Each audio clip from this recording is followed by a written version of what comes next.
Before arriving in Tenerife, I assumed this would be another pleasant cruise stop. So, if you're wondering whether it's worth leaving the cruise port to explore, here's what I discovered. Hi, I'm Bonnie, and after 56 cruises and visiting 78 countries,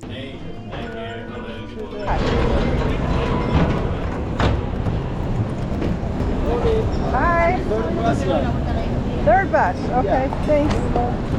I've learned that some destinations reveal themselves immediately, while others take a little more exploring. Tenerife turned out to be one of those surprises.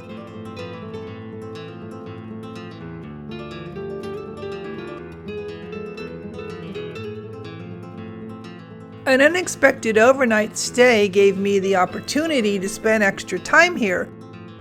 So over the next 2 days, I'll be exploring very different parts of the island to see whether Tenerife is worth venturing beyond the port area. As we left the port behind, I expected a scenic drive through the island. What I didn't expect was how dramatically the landscape would change.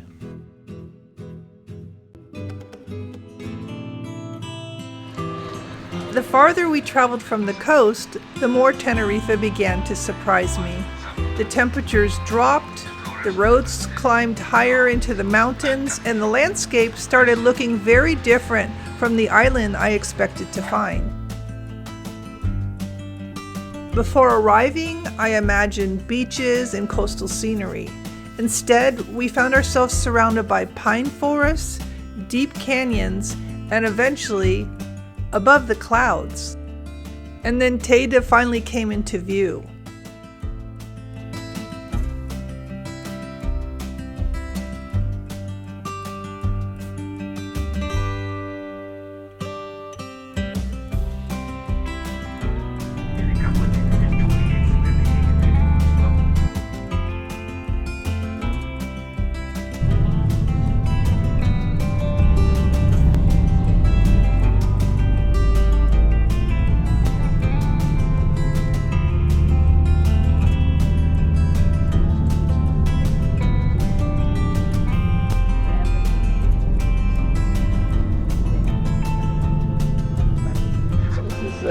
Rest stop. So that's where we are and what we're seeing. These are what's typical.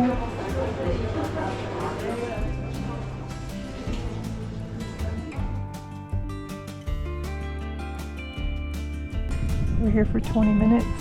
It was about an hour drive. This is way away from the pier, so it's kind of good to see. It's beautiful. My husband said I must be obsessed with volcanoes. I guess I am. This was the moment I realized that Tenerife was much more diverse and much larger than what I expected.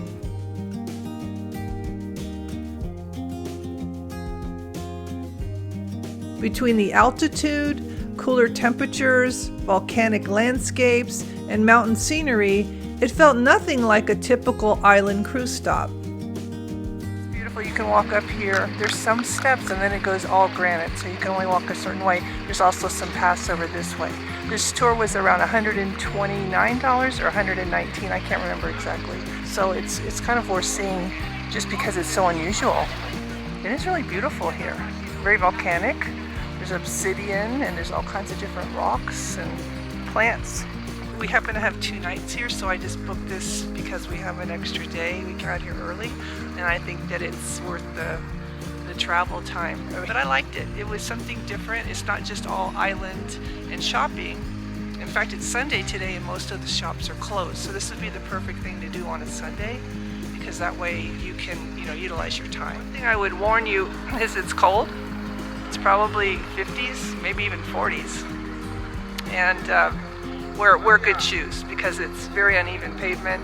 And as far as the altitude at 12,000, I said it was going to be really a high altitude. I don't notice that. So over this way, the path is kind of difficult. It's a little bit of steps and then it's all granite, gravel walking up. It's not too crowded. It's nice if you like national parks and a little bit of walking. So I'm wearing a sweater because it was a little cold, but I mean the rest of Tenerife is not this cold, so you'll be uncomfortable if you don't wear layers. I've always wanted to come here. I've always been super curious about it. By the end of the day, I was glad we had the unexpected extra time in Tenerife. What surprised me most was that this wasn't just beaches and shopping. It was mountains, volcanic landscapes, hiking trails, and wide open spaces with very few crowds. But the next day would reveal even another side of the island. I was curious to see what else the island had to offer.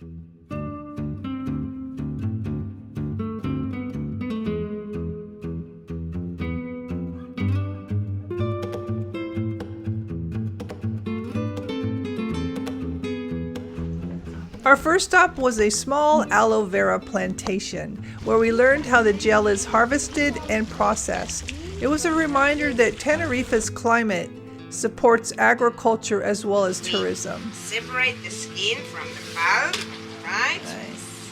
And now I will show you beautiful transparent gel or calamar. This is the part we use, like a fish feeder. Aloe vera shop. Wow, we have a little plant for sale. Is their shop here? It's nice. As we continued along the coast, Tenerife began revealing yet another side of its personality. The scenery felt calmer and more residential than the dramatic mountain landscapes from the previous day.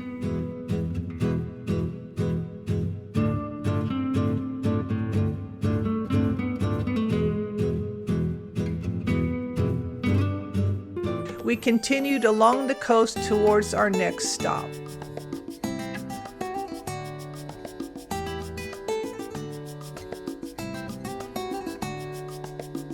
One of the most unusual places we visited was the Pyramids of Güímar, made famous by Norwegian explorer Thor Heyerdahl,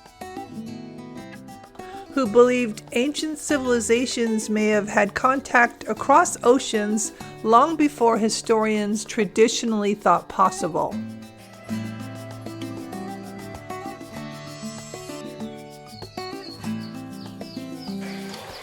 One of the reasons he became interested in this area was the presence of these unusual stone structures known as the Pyramids of Güímar.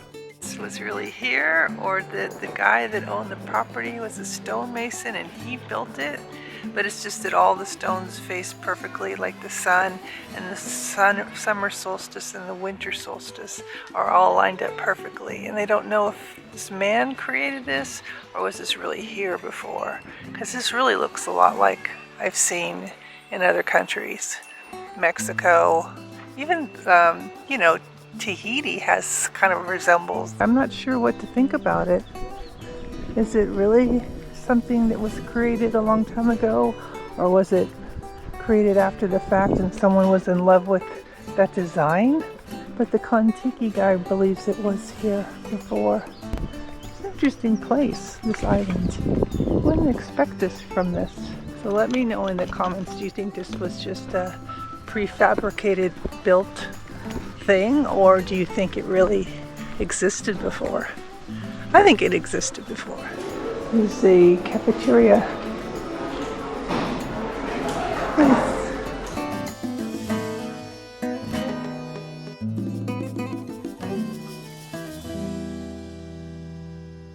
After the dramatic volcanic scenery from the previous day, Candelaria felt like a completely different side of Tenerife.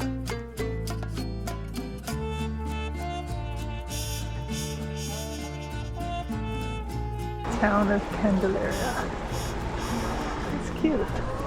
Cute little town. I'm kind of glad I came here. It just doesn't feel as congested.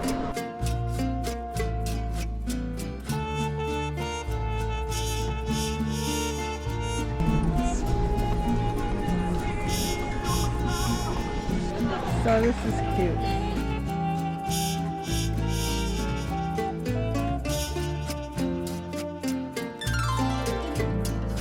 So here's the patron saint, a religious store.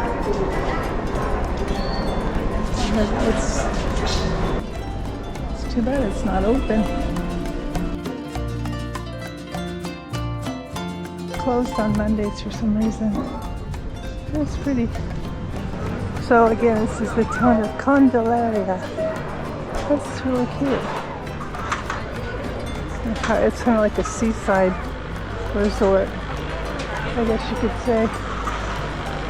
We're gonna just walk over here. We have all these different structures, I think.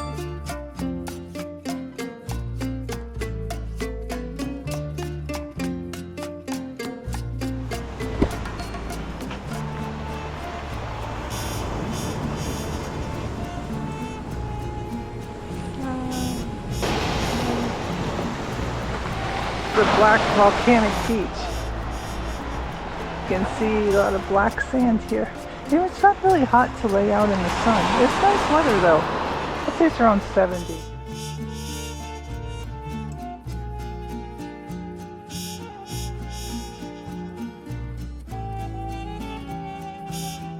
I liked this town. The patron saint celebration is in February.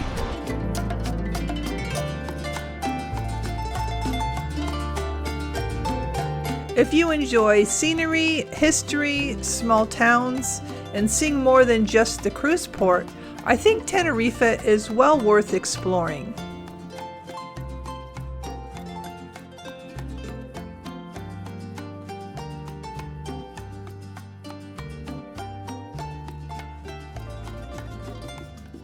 It's been my pleasure showing you around Tenerife. I hope you got a good glimpse about what you'd be seeing if you decide to do this. I mean, it isn't that strenuous. I don't feel like the altitude affected me. I really liked that town, Candelaria, even though the basilica was closed. Small and sleepy, everybody's friendly, and that's kind of what I expected an island place to be like. It just was good to get out and look around and see things outside of the pier area. And check out my playlist on the Sun Princess and everything it has to offer. I also have lots of other videos on Europe and other ships that I've taken. Enjoy that, and again, I am solo traveling. It's easy. I've had no problems. Don't feel weird about going solo because it's really no big deal. No one has even asked me yet on this trip, am I traveling by myself? I mean, it's like that common, I guess. It's just really not that big of a thing. So thank you again for watching. Happy cruising, and until next time. How pretty this looks. It's all black beaches, black sand beach.